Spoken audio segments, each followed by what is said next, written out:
It was a cold November night in Moscow, Idaho, a town too quiet to be remembered, too peaceful to be feared. A university town wrapped in sleepy hills and falling leaves, where college students stayed up late with laughter, music, and microwave dinners. But in the house at 1122 King Road, something far darker was about to unfold, something so silent, so sudden, that it would tear the heart out of the town and shock the entire nation. Inside the pale grey house, 4 young lives were settling into the night. Kaylee Goncalves and Madison Mogan, inseparable since childhood, were home for the weekend. Kaylee had just returned to show her new car to her best friend. They had been out that night, laughing at the corner club, grabbing late-night food at a truck downtown, not knowing they were being watched.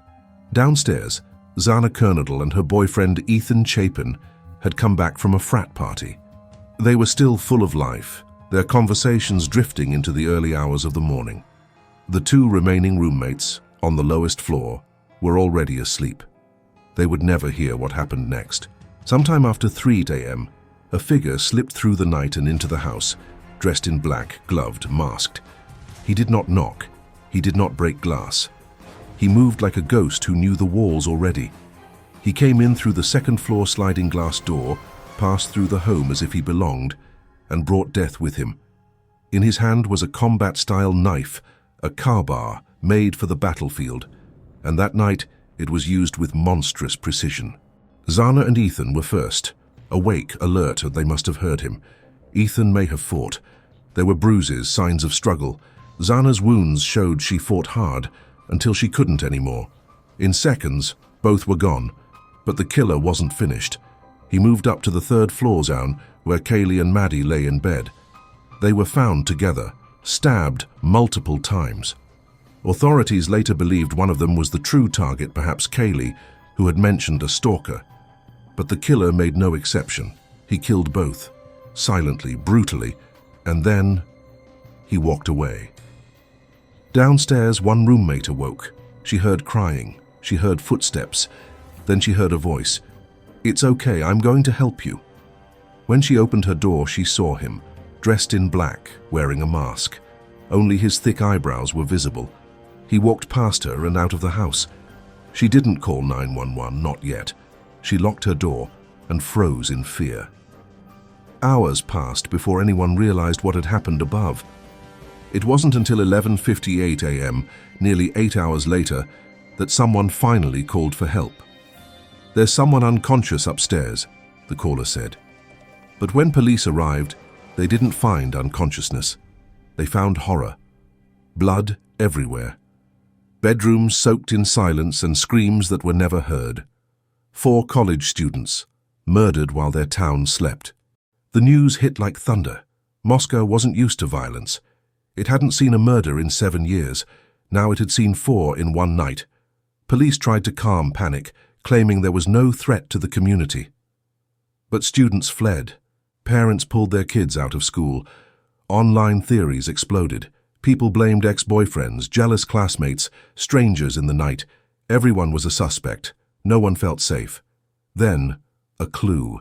A knife sheath left behind at the scene, accidentally dropped next to Madison's bed. On it, a small trace of DNA. Not enough to name someone, but enough to begin a genetic search. Police ran it through a genealogy database, and slowly, the DNA led to a man in Pennsylvania. His name, Bryan Kohberger. He wasn't a stranger to crime. He studied it, a criminology PhD student at nearby Washington State University, just 10 miles from the scene. He drove a white Hyundai Elantra, the exact model seen near the murder site the night of the killings. His phone pinged near the house at least 12 times in the weeks before the murders, always at night. He had been watching, studying, preparing. On the night of the murders, Kohberger's phone went dark, powered off to avoid tracking, but cameras caught his car. Police followed him across the country as he returned to his family's home for winter breaking. In December 2022, 6 weeks after the murders, he was arrested. His first words to police? "Did you arrest anyone else?" As if someone else had helped him. Or maybe, as if this was just a game. Inside his apartment, police found dark clothes, gloves, and cleaning items. They found no murder weapon, but they found intent, they found control. Kohberger had posted on Reddit years earlier, asking strangers about their darkest thoughts before committing crimes. He had studied the minds of killers and may have believed he could outsmart them. The house at 1122 King Road was later demolished. The university couldn't bear the weight of its shadow. But for the families, the pain didn't end. Kaylee, Maddie, Xana, and Ethan were more than names in headlines. They were dreamers, lovers, friends, children. Their futures had been stolen by a man who wanted to feel powerful, a man who studied justice only to escape it. Now, as the legal system moves slowly toward trial, the town waits. The families cry for justice, the survivors try to live, and the country remembers the fear of a killer slipping through a college town in the dead of night, and the silence that